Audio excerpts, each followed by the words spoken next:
it was inspiring to see all 7 prime ministers lined up yesterday at the Remembrance Day service, the cenotaph, and the first of these Remembrance Day services in the new reign of King Charles III.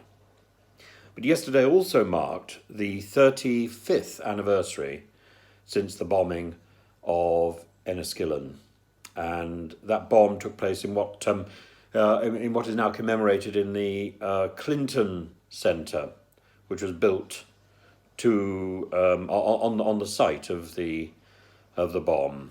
And the bomb, simply appalling, took place on Remembrance Sunday during the service of remembrance, and a huge number of civilians were killed in that bomb. And the IRA said later that this was a casualty that they hadn't expected and they regretted.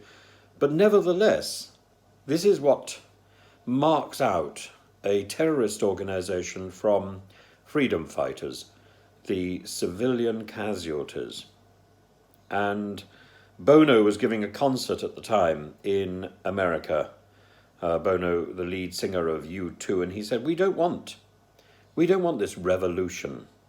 It's not what ordinary people want in Ireland. And I'm sure the same sort of view must be expressed by those people across Turkey who look upon the horrors of the recent PKK bombing.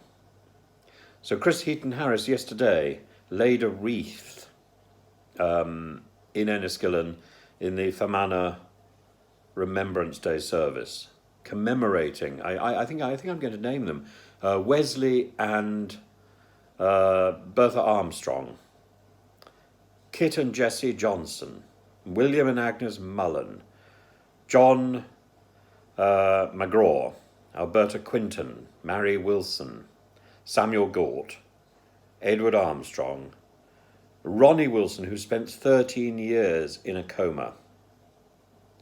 And this is saying nothing about the people who were injured in the blast. Terrorism is simply wrong, and it must be condemned. It must be condemned. And how do we know when something is terrorism? Because civilians are killed and injured. And in the same way, when we look across to Ukraine and we see the mounting numbers of civilian deaths and injuries, and the appalling stories from Bucha and places which have been liberated by Ukraine, revealing the atrocities of the Kremlin army. It can never be excused or explained.